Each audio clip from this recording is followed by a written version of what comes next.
The preseason is on us, John. It's interesting. It's kind of fun. It's not always all that great, though, because, you know, the reality is, are the starters really in there? Are the big names going to be playing and all the rest of that? And in most cases, the answer is no. They don't want to risk it. They want to see who they've got that they're going to end up keeping for the season type of thing. That's really what the preseason's all about. And try to get a little bit of look at some of these guys in much more of a game situation. So that's what we're looking at here. Now, Travis Hunter, you and I both know, John, this guy won the Heisman Trophy. He's special. I mean, he is truly a special player. And what is he? He's a two-way player. He's a cornerback, one of the best in all of football, and a wide receiver, pretty damn good wide receiver as well. But here's what bothers me a little bit, and I saw Herm Edwards over the weekend brought this up too, John. It's going to wear the guy out. I mean, I understand how young he is and what he did at Colorado, and he was able to do that many plays in a game. That was in college football. That was not in the NFL. Everybody's a big boy in the NFL. In college football, you've obviously got some teams where they're not necessarily the big boys, and you can do a lot of different things. But for him to run as many plays as he did in college, I think would be a foolish decision by him and by the team. Now, that doesn't mean he can't go both ways. But I think what he should be doing, John, would be this: probably playing cornerback for at least 80 or 85% of, you know, what he's doing on the field. And then maybe there's a 15 or a 20% where he can get on the field and be a guy catching the ball. But when I look at this, John, I love the idea of somebody being a two-way player in you know, the NFL, and they can. I just think that they've got to reduce one side or the other. And I think in his case, when you're a cornerback, you can change the game. And what I mean by that is you take the ball away from the other team. You get those interceptions. You obviously are being a great defender on these other guys. But if you can get a pick here or there and change the game and change everything about how many downs you actually get on the offensive side as a team, not as just Travis, but as a team, I think that's the big deal for me. So I totally agree with what Herm Edwards was talking about how he should shift around and be more accepting. I know he wants to do it, John. You know the kid a little bit from your days of going to this Colorado football and all the greatness that's happened with Deion Sanders and the Sanders family and everything else. But do you agree? I just think adding a possession or two is far more important than him being another receiver, because even if he's great at receiver, he's probably not even the best receiver on that team right now. So I think the reality is he's damn good at both, but let him play on the corner side and play sparingly at least and be the number 2, number 3 receiver on the offensive side. Couldn't agree more. I think he is a phenomenal athlete. He's a Jim Thorpe, Pete. Yeah. He's one of those guys that really could do it all. Mm-hmm. Jesse Owens, if you want to say, and by the way, I played with a guy, Pete, who broke Jesse Owens' records at Ohio State, Todd Bell. Yeah. Stud. Todd Bell was a bitch. I mean, that guy, nobody was a better athlete on the football field than Todd Bell when I was playing anyway. Mm-hmm. He broke his long jump record, Pete. I think he broke his 100-yard dash record, and I think they only did a 100-yard dash just so he could break it, because the course now just run 100-meter. Yep. But he is a special player. You know, unfortunately, Todd has passed away years ago. And he never really got what he should have got in pro football, which would have been Hall of Fame, I think.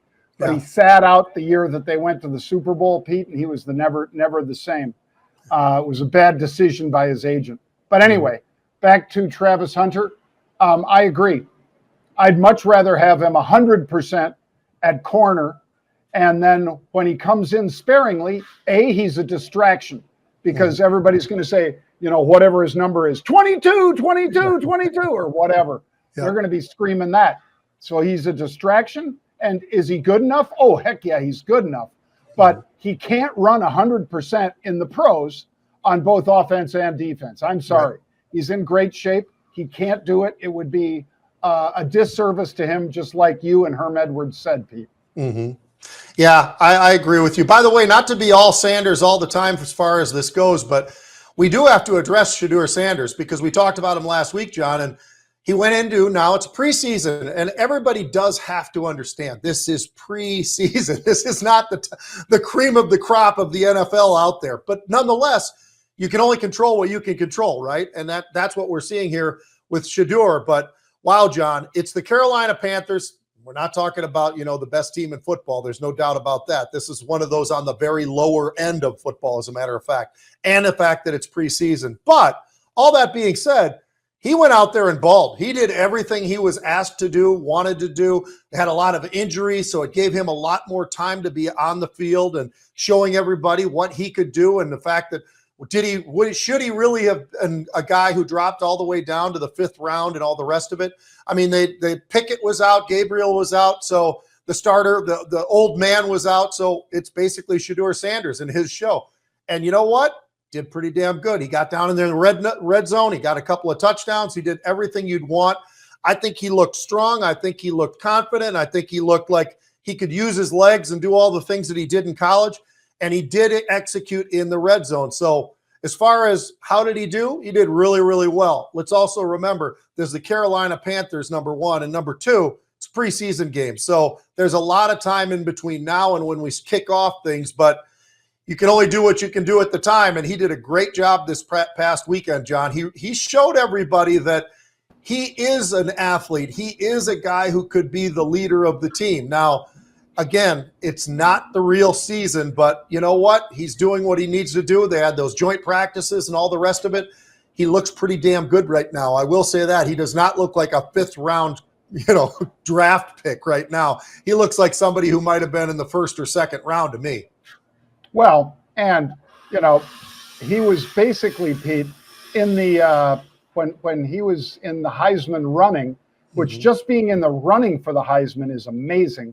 And they had 2 guys on that team, Travis, of course, who won it, and Shedeur. So I agree with you. We have seen 1st-rounders drop because of issues.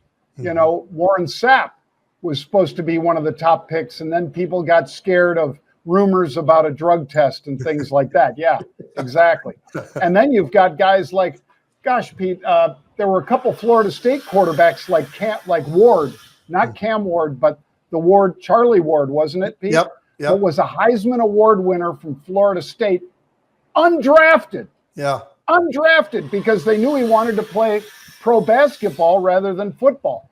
So these things happen for a variety of reasons, and sometimes to screw up.